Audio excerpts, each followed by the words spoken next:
tadi. Iya.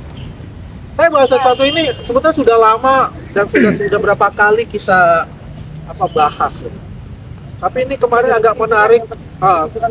Iya, terakhir yang menarik itu ketika di dalam KM Jakarta Timur itu setelah selesai Dr. Tifa ini berbicara kepada publik melalui media mainstream maupun podcast dan sebagainya. Dr. Tifa mengatakan ijazah asli ada di saya. Yang benar adalah ini. Ya, meterannya warna merah. Nah, kalau saya lihat itu punya Pak Bambang yang selama ini dibawa-bawa oleh resume. Nah, ini saya tampilkan. Di UGM tahun 1985 itu ada 4 gelombang dalam wisuda. Gelombang pertama itu adalah di bulan Februari. Nah, di gelombang itu Pak Jokowi tidak ada teman-temannya yang tahun 80 itu di wisuda. Ya. Kemudian di gelombang kedua itu di bulan Mei. Nah, itulah yang dibawa oleh Dr. Tifa itu ijazah dari Pak Bambang. Saya lupa nama Pak Bambang panjangnya. Yang dia katakan warna meterannya warna merah. 500 dia sebut. Ya.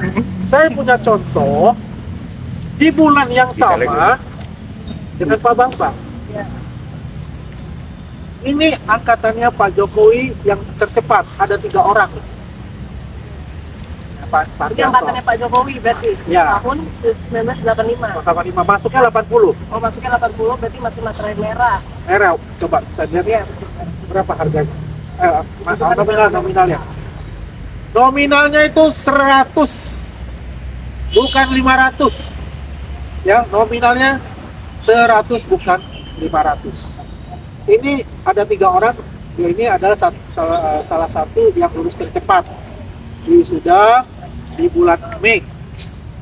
Ya, 1. Nah, kemudian di bulan apa lagi ada? Yaitu di bulan Agustus, itu warna hijau. Tapi saya bawa ini adalah di bulan November, warna hijau. Selang berapa? 3 bulan biasanya. Ya, ini November. Itu warna hijau 100. Ya. Nah, kalau dia katakan bahwa warna hijau 100 itu adalah sarjana muda, itu bohong besar Dr. Tifa itu. Dia hanya berhalusinasi untuk itu. Buktinya apa? Ini sama Pak Jokowi, ini sudah disita juga ini. Ijazah aslinya untuk sebagai barang bukti nanti. Nah, dan Pak Sigit ini pun jadi saksi di antara 14 orang nanti di Pengadilan Negeri Jakarta Timur. Ya, dia tuh nggak punya apa-apa. Catat ya, Dr. Tifa itu tidak mempunyai ijazah pembanding yang warna hijau ini yang dimiliki teman-temannya Pak Jokowi. Itu loh, ini jelas untuk itu. Ya. Nah, kita lihat Pak Jokowi punya 100 Pak, ya kan? Yang selama ini beredar itu kan, ya. Di sini kita melihat, dan saya di dalam satu stasiun TV swasta dalam ini belajar swasta sebelah, seorang penasihat hukum mengatakan ke saya, kita apa? Tidak punya barang bukti dan tidak punya saksi yang sama. Coba.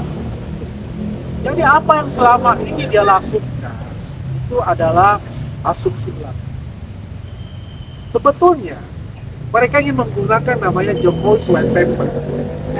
Itu digunakan oleh mereka sebagai barang bukti. Ketika Risma mencabut itu semua, itu udah buku sampah. Gak ada artinya. Karena tidak berkaitan dengan yang dibicarakan adalah masalah ijazah. Jadi sudahlah. Kalau kita melihat itu semua, apa yang dilakukan mereka halusinasi. Begitu. Tadi terakhir juga Suryo itu kan bilang ijazah S3.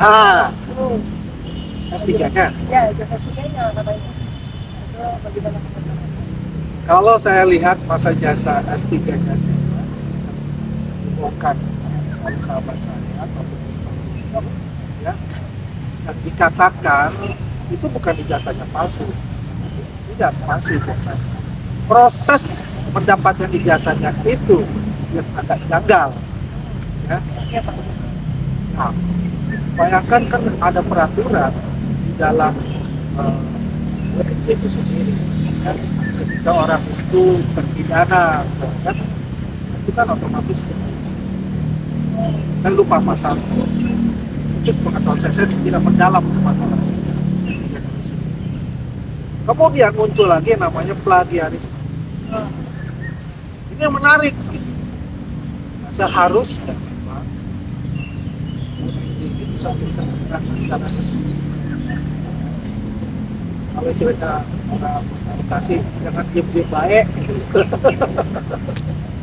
ya kan, ya harus mengklarifikasi juga tapi situsnya mereka kan ini berkaitan Jadi Pak, buat dari punya ya kan saya mengikuti juga kan ya mereka sahabat saya itu yang pakai sosial cek dia katakan kalau saya katakan ada juga indikasi. Nah makanya itu perlu dijelaskan oleh UNJ sebagai institusi yang menerbitkan ijazahnya. Ijazahnya Rasul tidak palsu, ijazahnya ya asli yang dikeluarkan oleh UNJ, tapi prosesnya itu yang dipertanyakan. itu sudah dibuktikan belum namanya ke apa ada nggak tahu. Waktu itu kita kan tunjukkan, dia saya lihat di salah satu stasiun TV. Jadi karena bukan jasanya maksud tapi proses mendapatkan Ya proses ijazahnya. pendapatan itu juga tesis disertasinya dia gitu ya, yang dipertanyakan juga ada dugaan plagiarisme. Kalau itu plagiarisme itu bisa ditarik ijazah S3 dicopot karena ada bakunya masalah 20%, di atas 20% itu sudah plagiat.